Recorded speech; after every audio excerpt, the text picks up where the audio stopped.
พิธีประกาศการจะตั้งและทาบทามบุคลากรหัวหน้าและห้องหัวหน้าคะแนนภายในห้องว่าการแขวงได้จัดขึ้นในตอนเช้าของวันที่21เมษายน2026ที่ห้องประชุมห้องว่าการแขวงเป็นประธานโดยท่านทองมณีโคตรปัญญากรรมการภาคแขวงหัวหน้าห้องว่าการแขวงมีคณะห้องว่าการแขวงหัวหน้าคะแนนห้องคะแนนแขกถึกเชิญจากภาคส่วนที่เกี่ยวข้องตำรวจฮอดพนักงานหลักแหล่งภายในห้องว่าการแขวงเข้าร่วม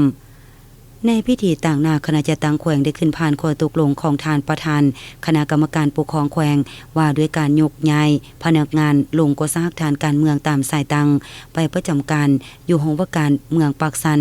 อิงตามกฎหมายว่าด้วยการปกครองท้องถิ่นฉบับเลขที่78อิงตามหนังสือเสนอของห้องว่าการแขวงฉบับเลขที่58ในการขอเสนอยกย้ายเอาพนักงานรัฐกรห้องว่าการแขวงลงกสหทานการเมืองตามสายตังประธานคณะกรรมการปกครองแขวงตกลงเห็นดียกย้ายท่านขันธนูทองเจริญสุขหัวหน้าแขนงบริหารจัดตั้งกวดกาห้องว่าการแขวงลงกสหทานการเมืองตามสายตังไปประจำการอยู่ห้องว่าการเมืองปากสันพร้อมนี้ในพิธียังได้รับฟังการขึ้นผ่านข้อตกลงของท่านหัวหน้าห้องว่าการแขวงฉบับเลขที่0708ว่าด้วยการซับซ้อนพนักงานห้องว่าการแขวงอิงตามข้อตกลงว่าด้วยการจะตั้งเคลื่อนไหวของห้องว่าการแขวงฉบับเลขที่52และการตกลงเห็นดีของกองประชุมคณะประจำภาคแขวงครั้งวันที่14 มกราคม 2026หัวหน้าห้องว่าการแขวงตกลงเห็นดีซับซ้อนท่านไสยวงศ์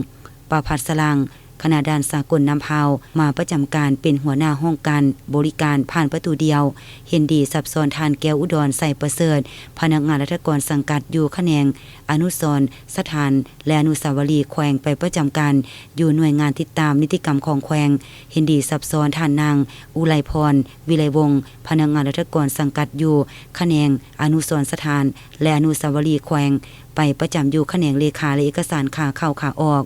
ต่างหน้าประธานคณะกรรมการปกครองแขวงให้เกียรติขึ้นมอบข้อตกลงแก่พนักงานที่ยกย้ายหน้าที่และรับหน้าที่ตำแหน่งใหม่ในครั้งนี้โดยแม่ทานทองมณีโคตรปัญญาหัวหน้าห้องว่าการแขวง